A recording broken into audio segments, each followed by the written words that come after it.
I had been homeless for 2 years when I found the shady acred apartments complex. Before that I had been sleeping under roadways and behind dumpsters, which was some of the lowest points in my life. Having found the mostly completed apartments being abandoned before they were officially completed was like hitting the jackpot for someone like me. Tucked away in a cleared lot nestled against the woods on the slower part of town, the Shady Acres were a complex for newer families and lower-income individuals, but somehow it found itself never being finally completed. The walls were not painted and the flooring were not installed, but aside from the minor features, the place was practically livable. Of course the electric wasn't working alongside the water and plumbing, but as the saying goes, beggars can't be choosers. I peeked my head inside as I entered the first floor. Tools, materials, and odds and ends still lay strewn about as if someone was going to come back to finish the job, or at least clean up their mess, but it appeared that no one ever did. I grabbed a sizable pipe laying on the ground just in case.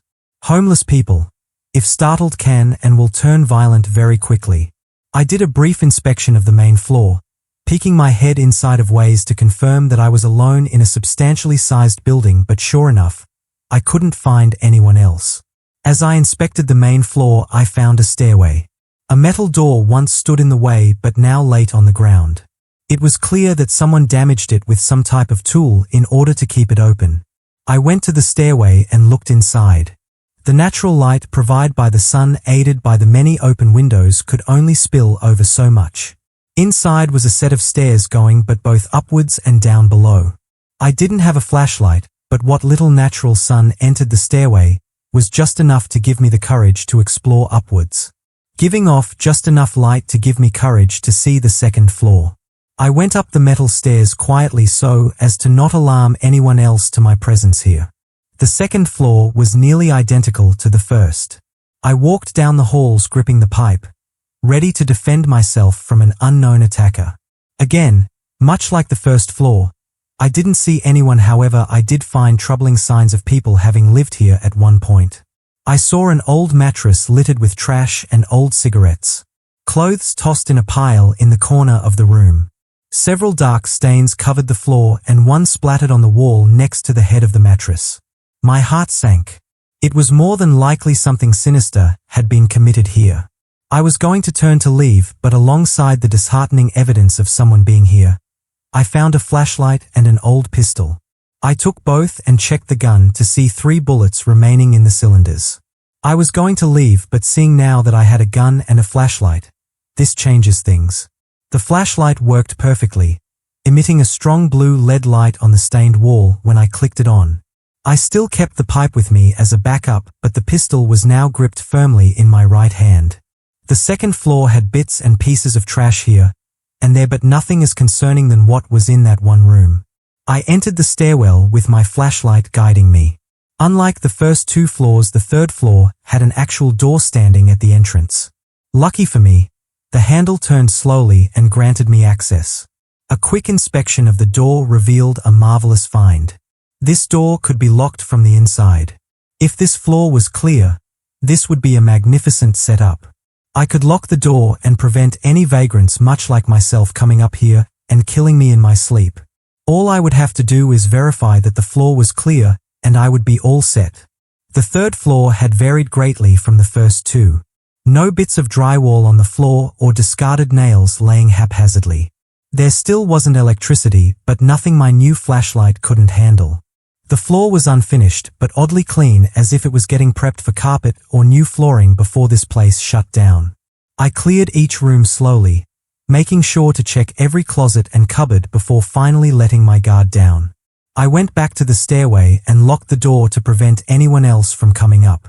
I picked a room facing the parking lot, that way I could look out and see if anyone was coming.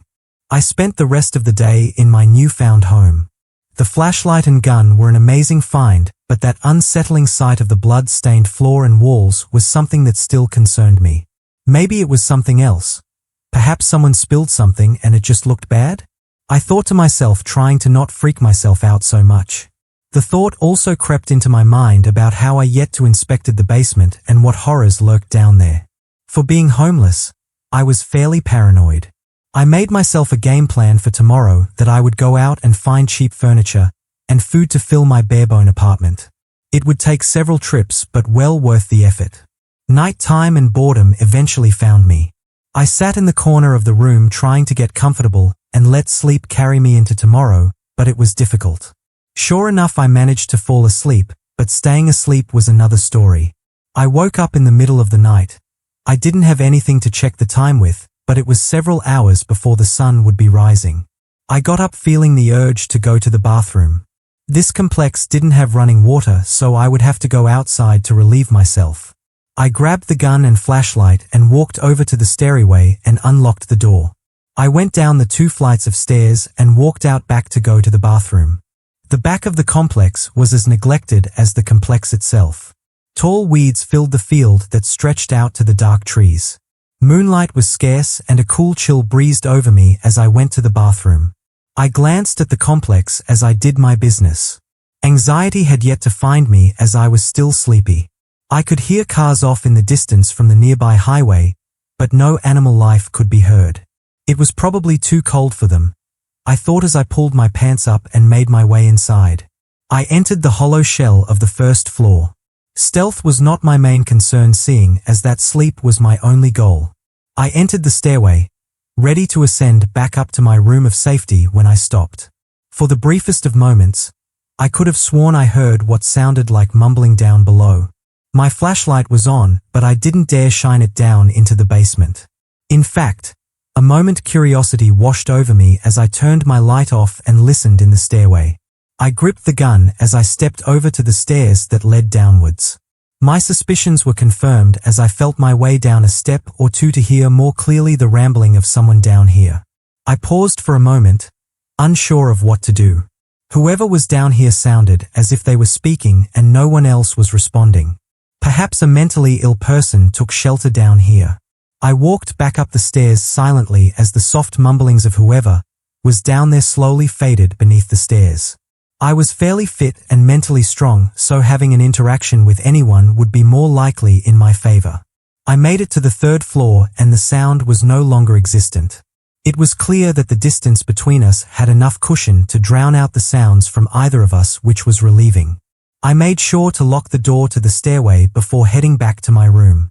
Although the realization I wasn't alone in this building was brief and honestly quite harmless, it made finding sleep all the more difficult. I don't know if I slept much that night, but I woke up feeling very tired. I got up and glanced out the window to see the complex parking lot empty and the sun beaming over the distant trees. I unlocked the stairway door and went down the stairs and outside. I spent the day in town getting things ready for my new place. The local thrift store had a cheap air mattress that I purchased, but it didn't come with a pump.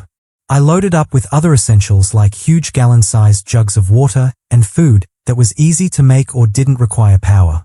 After making a trip or two back to the empty complex, my room was decent enough for me to not have to worry about it for a week or so.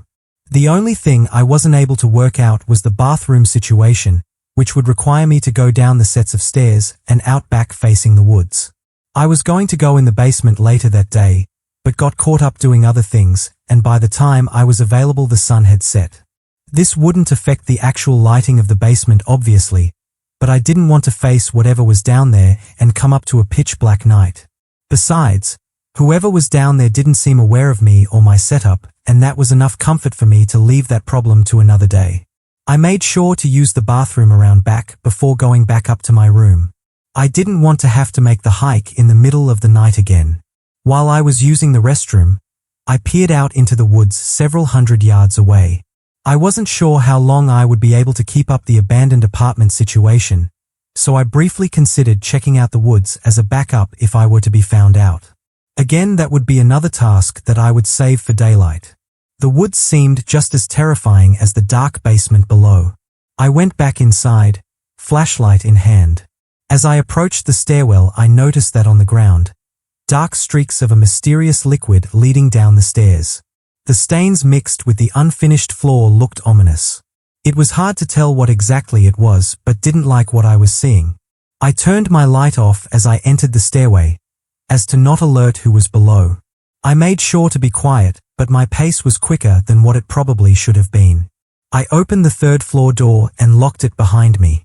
I did a quick inspection of the third floor as a safety precaution, but everything looked how I left it.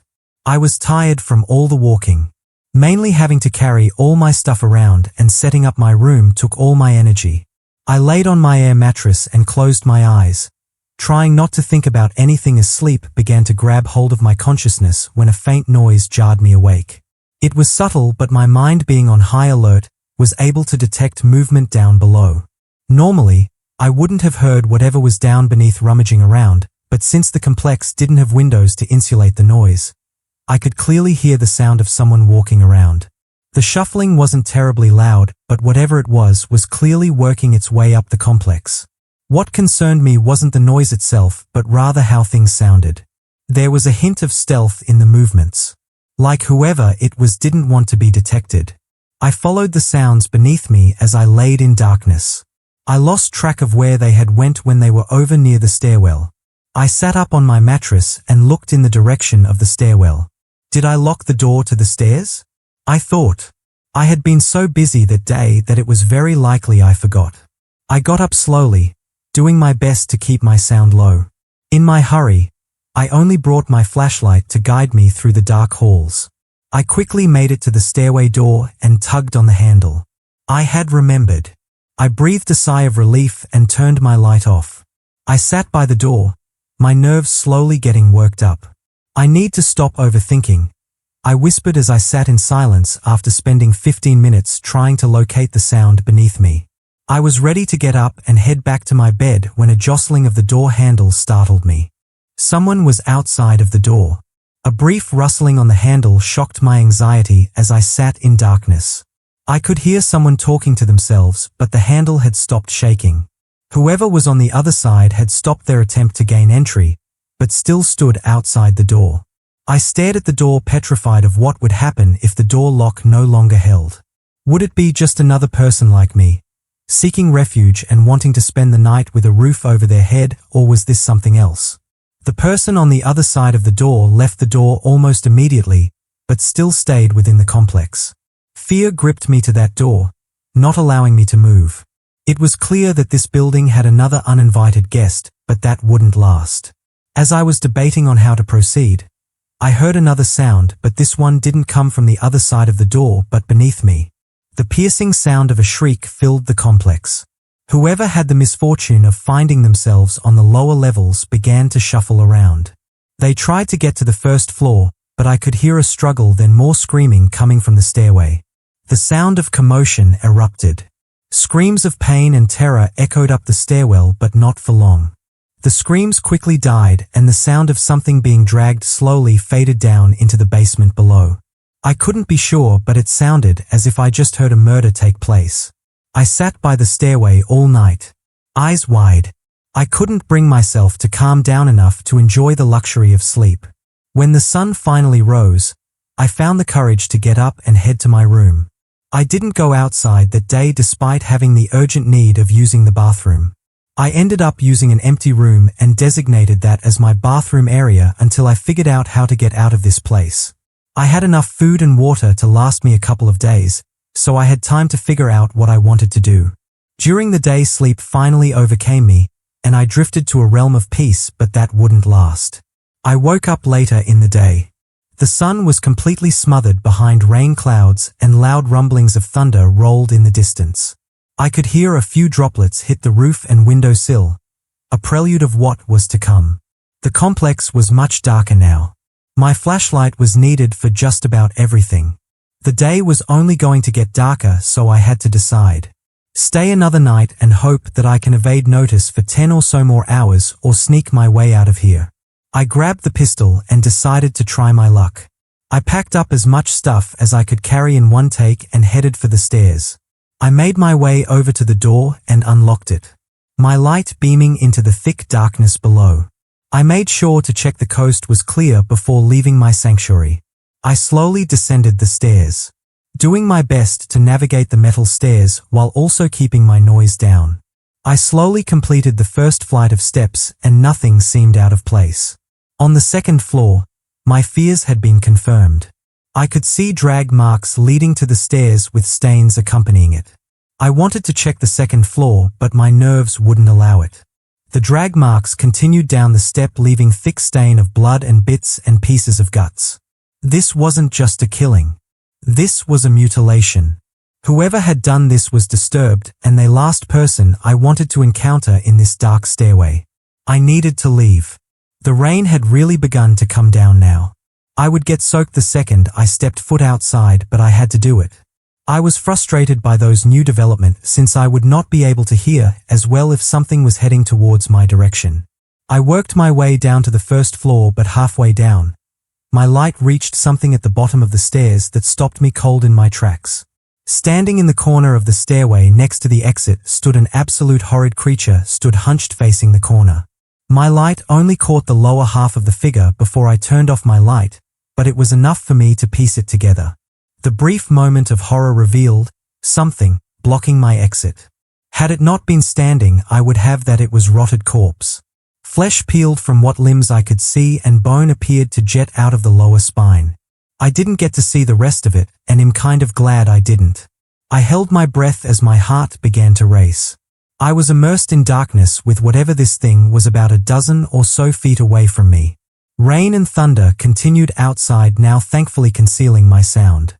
I couldn't see anything, but what little I could hear, it didn't sound like it had moved.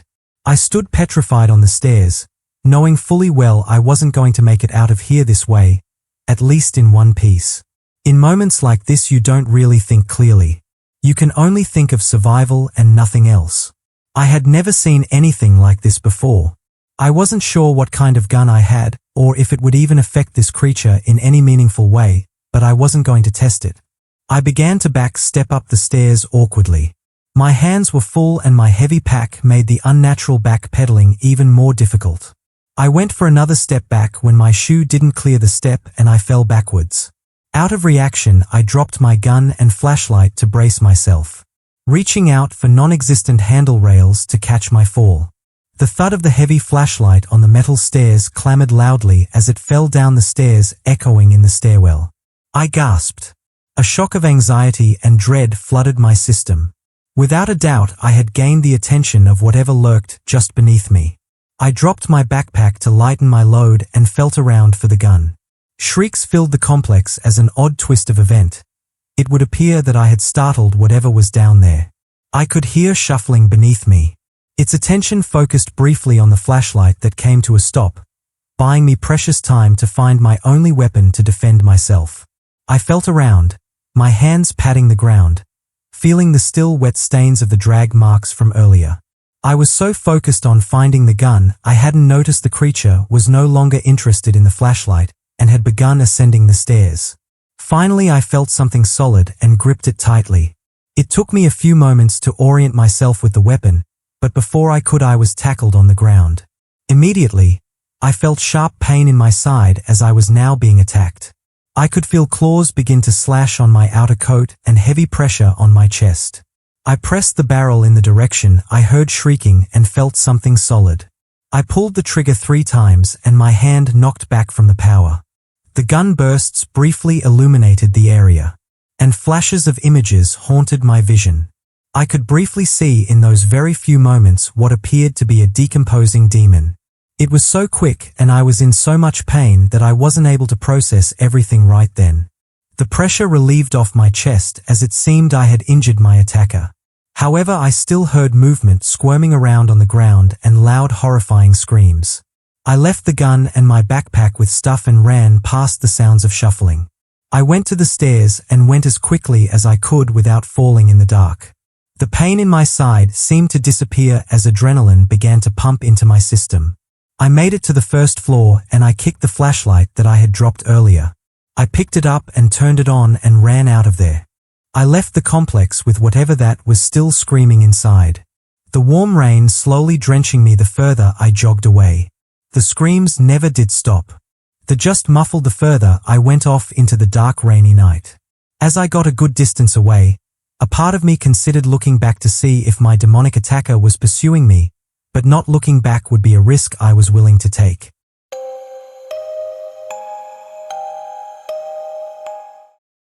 Two years ago, my best friend, Maggie, vanished. I feel terrible for her and her family.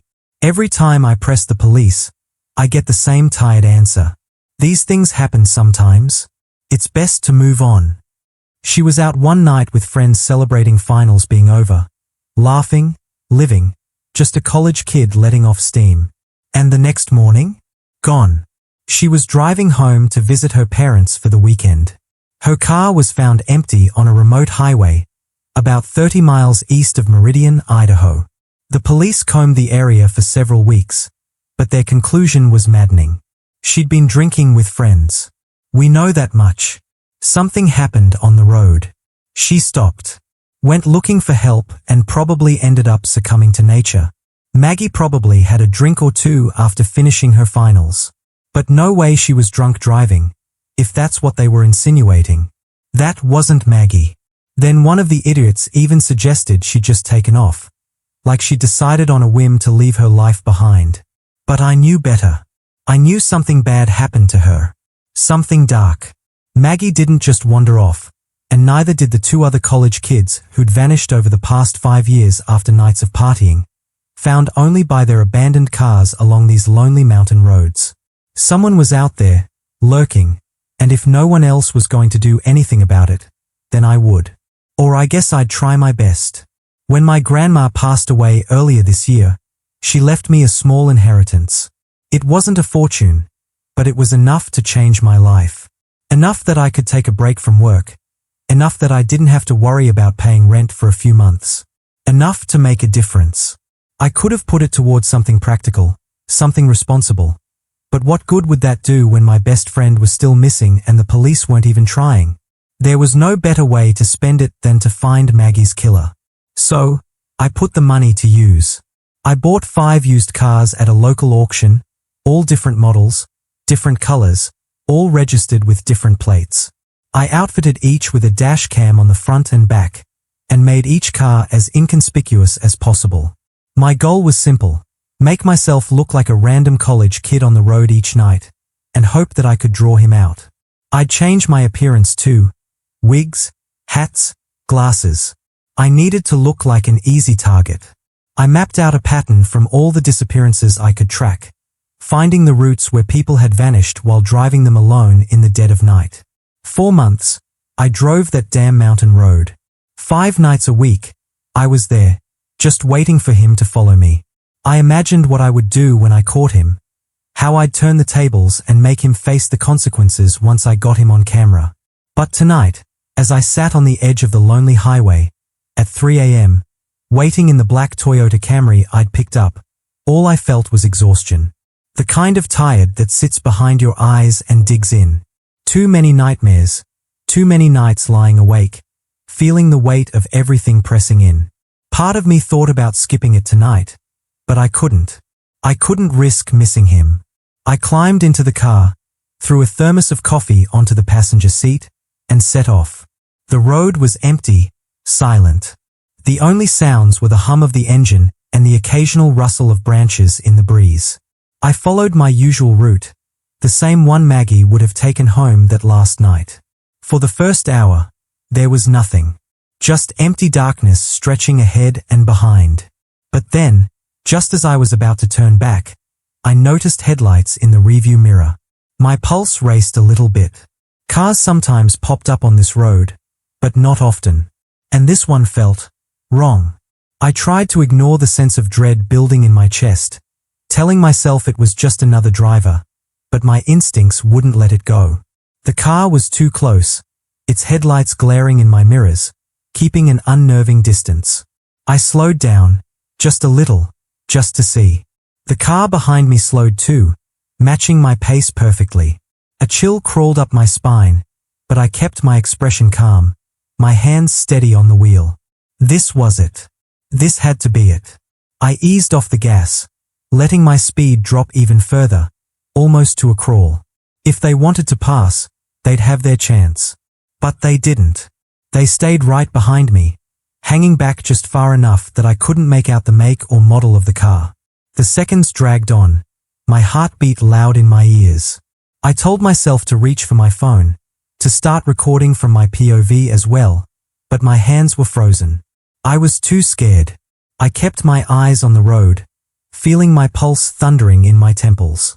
And then, just as suddenly as they'd appeared, the headlights veered off onto a side road, disappearing into the trees. I let out a breath I hadn't realized I'd been holding, feeling the tension drain from my body. Relief washed over me, followed by a sickening disappointment. Maybe it wasn't him. Maybe I was just scaring myself. I pulled over at a small turnout, resting my forehead against the steering wheel, my eyes stinging with exhaustion. My mind raced with doubts, questions, anger. What if I was wasting my time? What if Maggie was truly lost to something I could never find? The world was silent, pressing in on me, but I forced myself to take a deep breath and close my eyes, just for a moment. Rest for a few minutes, clear my head and do a couple more drives. Then the sound of gravel crunching snapped me awake.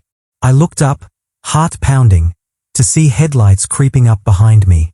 My blood ran cold as I recognized the car. It was the same one, back again. They'd been watching, waiting. I felt a surge of fear and anger as the driver's door opened, and a figure stepped out, a tall, stocky man in a white shirt. He didn't hesitate. He was sprinting toward me, his steps heavy and determined. Panic took over, and I fumbled with the keys, my fingers trembling as I jammed them back into the ignition. The engine roared to life, and I slammed on the gas, the tires spinning on the gravel before gripping. I shot forward, the headlights disappearing behind me as I sped down the road. In the rearview mirror, I saw him standing there, his face twisted in anger or disappointment. I couldn't tell which, but I'd seen that look before, on other men, other nights. The look of a predator who had just lost his prey. My hands were shaking as I drove, adrenaline flooding my veins, my mind a whirlwind of fear and fury. I'd been so certain I was in control, that I could outsmart him. But in that moment, I realized how wrong I'd been. I'd been playing with fire, and it almost consumed me. I kept driving, my eyes darting to the rearview mirror every few seconds, half expecting to see those headlights reappear. But the road remained empty, stretching out ahead of me like an endless, dark tunnel. It was only when I reached the lights of Meridian that I finally felt a little bit more at ease. When I finally pulled into my driveway, I just sat in my car in silence. I still didn't have the answers I wanted, but I felt like I was closer to finding the truth about what happened to Maggie. And one thing was abundantly clear: he was still out there, waiting for someone else to stumble onto that road, another college kid, just like Maggie. Honestly, I'm a little overwhelmed tonight. I'm going to go get the USB memory cards from my dash cameras in the morning. I'm not ready to look at what's on them yet. I know once I do, there's no going back.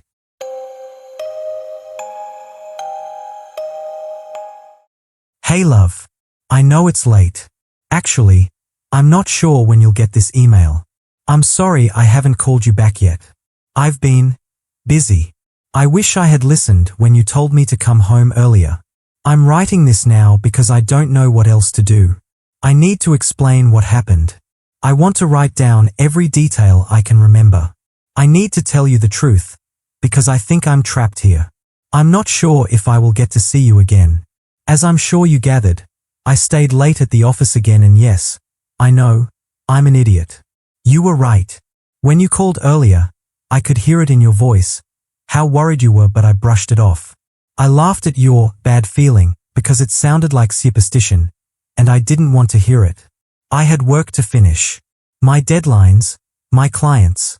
I wasn't going to let a feeling pull me away. Stupid. So stupid. I stayed until about midnight. When I finally decided to leave, I grabbed my phone, only to realize it was dead. Completely. It had been plugged in all day, but apparently, the outlet just wasn't working. Of course. I didn't think much of it at the time. Figured I'd just charge it in the car on the way home. I wasn't in a hurry. Big mistake. I took the stairs instead of the elevator, thinking it would be a nice change to get a bit of exercise. 6 flights down. The building was quiet, almost eerily so. There was this oppressive silence as I passed each floor. No distant chatter, no sound of typing. Just the dull hum of the building, The kind that starts to make your ears ring if you listen too long. And the air was heavy, like it was pressing down on me. I felt a little off, but I chalked it up to being tired. When I reached the lobby, it was empty. No sign of Demarcus, the security guy. You know how he usually makes his rounds? Well, I figured he was doing that. Still, it felt strange not to see him at his desk. The place felt too big, too vacant. The kind of emptiness that makes you feel exposed, like something's watching from the shadows. I didn't stay long. I headed to the parking garage. You know how dim that place is, right? Tonight, it felt even worse. Most of the lights were out, and the ones still working flickered like they were dying. My car was parked alone, under the one working light, a flickering, buzzing light. I should have known something was off when I felt that heaviness again, like the garage was breathing, watching. I thought I was just being paranoid. I got in the car, but when I turned the key, it wouldn't start. Nothing. Not even a click.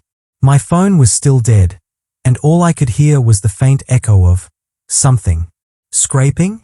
Or maybe shuffling, coming from deep in the garage. I tried not to think about it. I thought it was a cat or something, but it didn't sound right. I'm getting goosebumps just writing this. I went back inside to ask Demarcus for help. 20 minutes passed, and he never came back. It was so quiet, I could hear my own breathing. The only sound was the hum of those awful fluorescent lights, buzzing overhead like they were the only things keeping the dark at bay. Something didn't feel right. Demarcus never leaves the lobby unattended that long. That's when I saw the flyer for a taxi service pinned to the wall behind his desk. I figured it was my best bet. I used the landline to call them and waited outside for the cab. It was cold, but more than that, it was quiet. Too quiet. You know how there's always some noise, even late at night? A distant car, maybe someone walking by? But there was nothing. Just me, standing there, feeling, watched. Then I heard it again, the scraping noise. Louder this time. It felt closer, and it was coming from the direction of the garage. I tried to ignore it, but I couldn't shake the feeling that something was there. Watching. Waiting. The cab took forever. Way longer than it should have. I was about to go back inside when headlights blinded me. I almost cried with relief. I jumped in, eager to just get home and put this night behind me. The driver was incredibly normal. We talked a bit, made small talk. It felt calming, safe. We hit a red light, and I don't know why, but I felt the need to confess. I told him about the real reason I stayed out late tonight. About our fight last night. How I didn't want to come home because I was still mad. Because we'd said things we didn't mean. I wanted to be petty tonight. I wanted my absence to hurt you. The driver just listened. He gave me some advice, said relationships are hard work, said I should make amends. For a moment, it felt like everything was going to be okay. I felt lighter, like I was on my way back to you, and everything would be fine. But then the light turned green, and he didn't move. I pointed it out. Hey, the light's green. He didn't respond. I nudged him, thinking maybe he didn't hear me. Still nothing. Hey, buddy, the light. I said, louder. I reached out to shake him, but when I touched his arm, it felt wrong, stiff. But he was still breathing.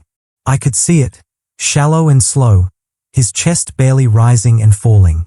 But he didn't react to me at all.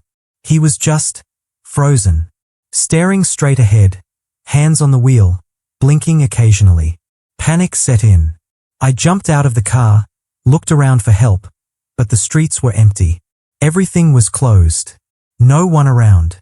No traffic, no pedestrians. Just me, this unmoving cab, and the quiet. Too quiet. It was like the world had emptied out, like I was the only one left. I went back to the car, but the driver, he was gone. Just gone. The seat was empty.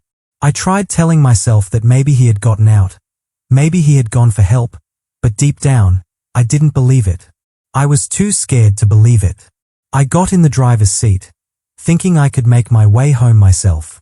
I started driving, hoping to find my way back, but I wasn't familiar with the way the cab driver had been taking me. I just kept trying to head east, but the streets kept forcing me to make unexpected turns.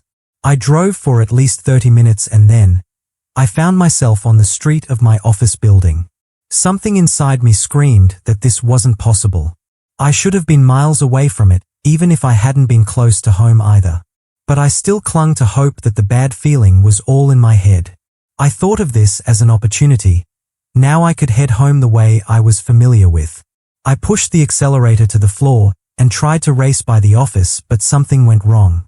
The taxi made some horrible, metal-rending noises and slowed. It stalled completely, right there, in front of the building. The same spot where I started. I got out. The street was empty, but the feeling that something was watching me was overwhelming now. Like it was right behind me, breathing down my neck. I ran back inside. The lobby was still empty, but the lights, they were flickering, flashing. And, I swear to you, in the dark moments, I could see Demarcus.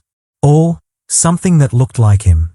Sitting in the chair, twisted, like his body had been broken in ways that weren't possible. But when the lights flickered back on, the chair was empty. I didn't look back. I ran for the elevator. I pushed the button and waited. I could see the elevator light was on the 10th floor due to the light-up display above the elevator doors. I stood there, awkwardly. Then, I heard the scraping sounds again, still coming from outside the building. I stared at the lit-up 10 and tried to will the number to change. To my delight, it did, quickly changing to 9 and then 8. But there it remained. I heard the lobby doors open. Instinctively, I turned back, certain that the sound was the result of Demarcus returning from a patrol. But then I heard the scraping. It was much louder. It was inside the lobby. That horrible noise echoed across the large room. I turned and sought out the light-up display, hoping to see progress. There was some. It now read 6. But I could heard something new behind me. Skittering, clicking on the floor, the scraping sound grew closer too. So, I abandoned the elevator and rushed into the stairwell. I took the stairs 2 at a time, but no matter how far I went, I never passed any doors. I could hear the first floor doors open and something skitter in. The scraping sound accompanied it. I thought the scraping was something being dragged, and my imagination thought of a giant centipede with a bloated body that scraped along. Either way, I tried to focus on the stairs in front of me. The last thing I wanted to do was trip and fall. Something told me that I wouldn't be able to get up again. Yet, the stairs seemed endless, spiraling up and up, the thing behind me getting closer with every step. Finally, I reached the 6th floor. I bolted to my office, entered the side entrance and slammed the door behind me. I checked 4 times that it was locked. And, now I'm waiting here. I've tried everything. The outlets don't work. My phone won't charge. The computers are on but have no internet. At least that thing in the stairwell never seemed to emerge. At least, I don't think it did. Shortly after I started to settle in here for the night, I heard our front lobby doorbell ring. The echo of the bell reverberated through the hollow office hallways, sharp and unexpected. I ran to the door, hoping that it was someone coming into the office early. Something told me that if I just found one other person, I'd wake from this nightmare. Everything would return to normal. But I hesitated when I reached the lobby. We had thick curtains hanging by the entrance. To see who was ringing the bell, I'd have to get close to the door and pull back the curtain. The bell rang again and again, like the person on the other side was getting impatient. The risk was worth the reward though. I needed to see a familiar face. I tugged the curtain aside. There, just inches away, was a face. Pale, expressionless, pressed close against the glass. Too close. The man's dead, glassy eyes locked with me, staring through me, unblinking. The stranger's mouth was stretched in a faint, unnatural smile, too wide and too still. He stood unnervingly still, as though he had been waiting there for me all along. He otherwise looked like he could have worked here. He looked like a stereotypical businessman, complete with a brown suitcase in one hand. But then the bell rang again. It wasn't coming from the door. It came whenever the stranger, still unblinking, opened his mouth. In a panic, I returned the curtain and retreated to my cubicle in the back of the office. When I could calm down, my only plan was to try and sleep, and hope the world would turn back to normal in the morning. But the lights, they won't turn off. No matter what I do, they stay on, buzzing and flickering, just like the parking garage lights. And I can still hear that thing. It's outside the door, scratching, waiting. I tried to sleep under my desk, but every time I closed my eyes, I could feel it. Something watching, getting closer. Keeping my eyes closed was impossible. And yet, I kept feeling like the next time I opened them, that stranger's face would be there, right next to mine. But that's not what happened. Instead, the last time I opened my eyes, I got a different surprise. There was a phone, a landline, sitting on the floor in front of me. It definitely wasn't here before. And now, it's ringing. It's been ringing for a while. I unplugged it, but it won't stop. I don't know what to do. I'm scared, Susan. I'm sorry. I should have listened to you. I shouldn't have stayed late. I wish I could just come home. But I don't think I'm getting out of here. I'm going to answer the phone. I know I shouldn't, but I don't have a choice. That thing outside the door, it's not leaving. I can hear it moving from our front door to the back, and it keeps trying the handles. But the worst part? None of the clocks have moved. It's been midnight for hours now. I really don't think this night is ever going to end. I just want you to know I love you. I'm sorry I wasn't there, but I never stopped loving you. If I don't come home, please, remember that. Love you always, Fred. Again, this email was found in Fred Settler's drafts folder. Fred has not been seen since the night of October 16th. If anyone has any information regarding his whereabouts, please contact the authorities or his wife, Susan Settler. Thank you for watching. But be careful. Sometimes the scariest stories have a way of finding us when we least expect it.